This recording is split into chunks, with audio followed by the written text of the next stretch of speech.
Good morning, everyone. I am Afif. I welcome to my YouTube channel Unique Coaching Center. I will teach you correct use of preposition. Let's start today's class in these lines.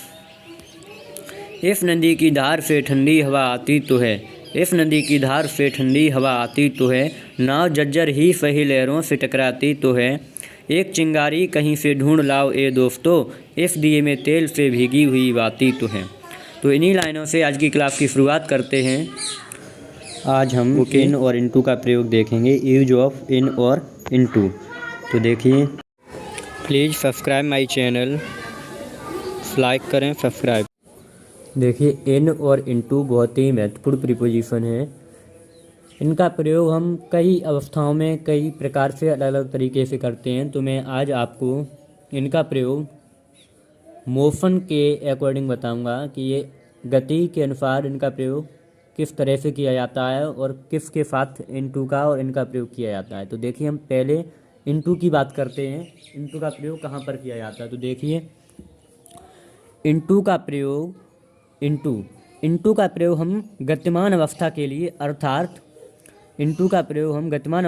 अर्थात बाहर से अंदर कूदकर या चलकर अगर कोई आता है या किसी भी चीज़ का मोशन होता है, गति होती है उस चीज़ में, तो हम वहाँ पर किसका प्रयोग करते हैं, इनटू का प्रयोग करते हैं। तो हम क्या लगाएंगे, इनटू का प्रयोग करेंगे।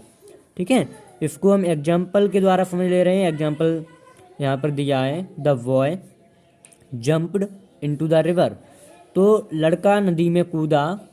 तो बॉय, अगर कोई लड़का नदी में कूदा तो उसने जंप किया है। क्या किया है, जंप। तो यहाँ पे उसने क्या किया, मोशन किया है। एक गतिमान अवस्था को बता रहा है, कूद कर या चल कर। तो ये किसको बता रहा है, गतिमान अवस्था को बता रहा है। तो the boy jumped into the river. तो यहाँ पे हम किसका प्रयोग करेंगे, इनटू का प्रयोग करेंगे। ठीक है, इनटू का प्रयोग गतिमान अवस्था के लिए करते हैं, तो हम यहाँ पे किसका प्रयोग करेंगे, इनटू का।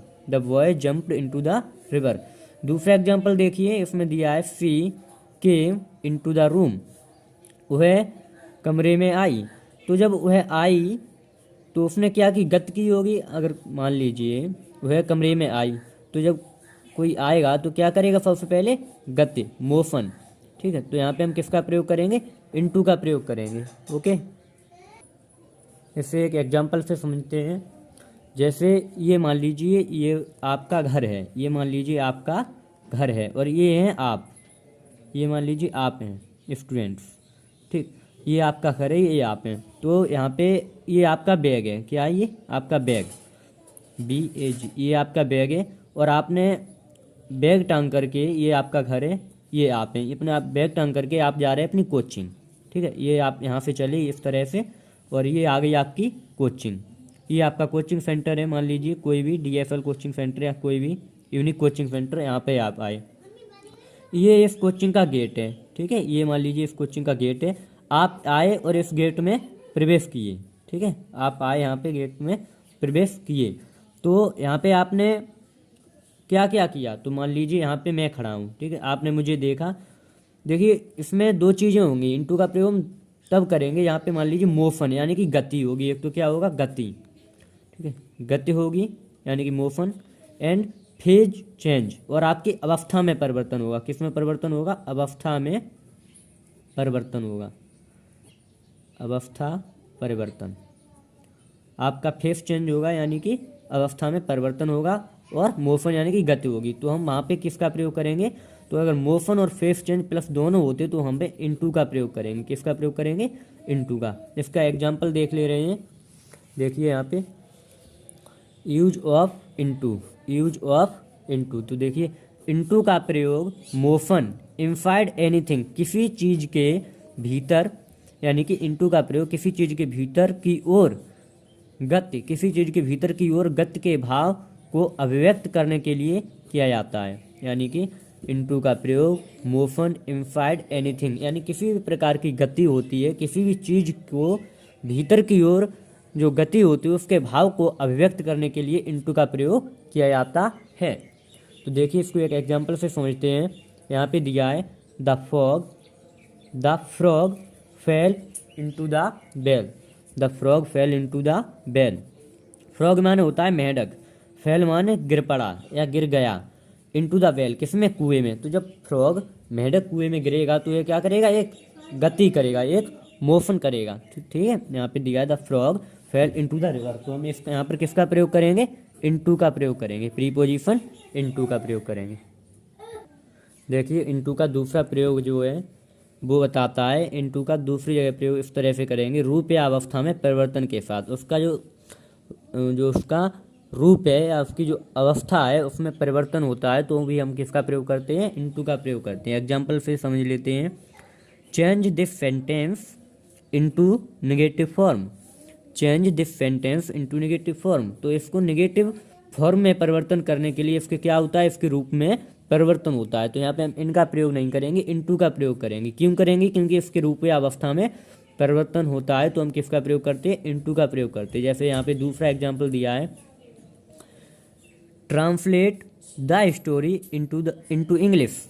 Translate the story into English, इस कहानी को इंग्लिश में बदलिए। तो यहाँ पे उसके क्या हो रहा है, हिंदी से इंग्लिश में ट्रांसलेट हो रहा है। तो यहाँ पर क्या होता है, रूप या अवस्था में परिवर्तन हो रहा है। तो जब रूप या अवस्था में परिवर्तन होगा तो हम किसका प्रयोग करेंगे, इनटू का बेसिकली प्रयोग करेंगे। Okay, I hope you will understand. Next दिया है यहाँ पे, सी वर्स्ट इनटू टीयर्स। सी वर्स्ट इनटू टीयर्स, टीयर्स माने होते हैं आंसू। ठीक है, नेक्स्ट है the rain changed into the snow. बारिश किसमें परिवर्तित होगी, बौछार में, इनटू द स्नो।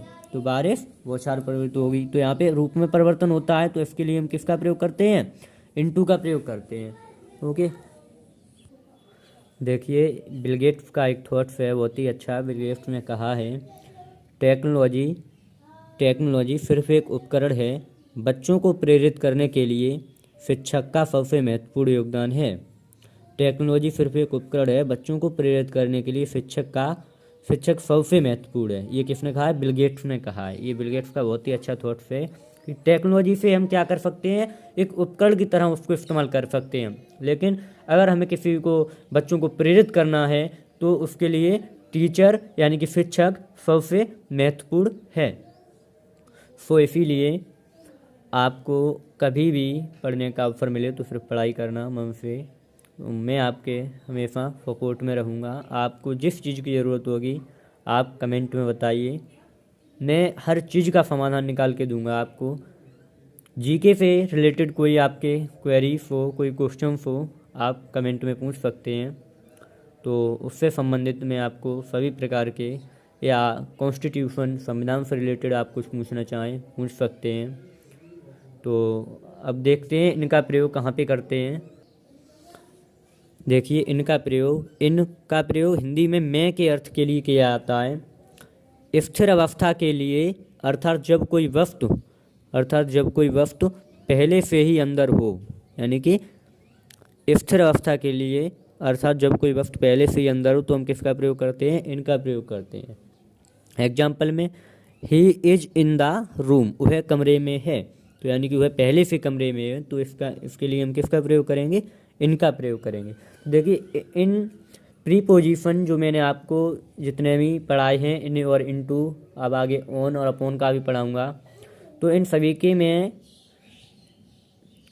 जल्दी ही आपको एक एक्सरसाइज प्रोवाइड करूँगा, उसमें आपको क्वेश्चंस दूंगा, आप उनको हल कीजिए और बताइए कि आपसे कितने सही हुए। फिर मैं बाद में उनका आंसर भी आपको बताऊँगा। ओके, तो इसी के साथ हम अपना आज की क्लास को समाप्त करते हैं। यहीं पर एक बहुत ही अच्छा सा थॉट्स है, उसको एक बार आपके सामने प्रस्तुत करता हूँ। देखिए महात्मा गांधी का थॉट्स है ये, live as if you were to die tomorrow. Live as if you were to die tomorrow, learn as if you were to live forever. यानी कि इसका अर्थ ये है कि आप ऐसे जियो जैसे कि आप कल मरने वाले हो, आप ऐसे ज़िंदा रहो जैसे कि आप कल मरने वाले हो, और आप ऐसे सीखो if you learn as if you were to live forever. आप ऐसे सीखिए चीज़ों को जैसे कि आप हमेशा जीवित रहने वाले हैं। आप हमेशा जीवित रहने वाले ऐसे सीखिए, और आप ऐसे ज़िंदगी को जिए जैसे कि आप कल मरने वाले हो। इससे क्या प्रकट होता है, आपके अंदर अहम नाम की चीज़ नहीं रहेगी। आप हमेशा सभी से सद्भाव का जीवन जी सकेंगे। तो इसी के साथ आज की क्लास को हम समाप्त करते हैं। आपको अगर हमारी वीडियो अच्छी लगी तो इसको लाइक और चैनल को सब्सक्राइब करें। Thank you for watching this video.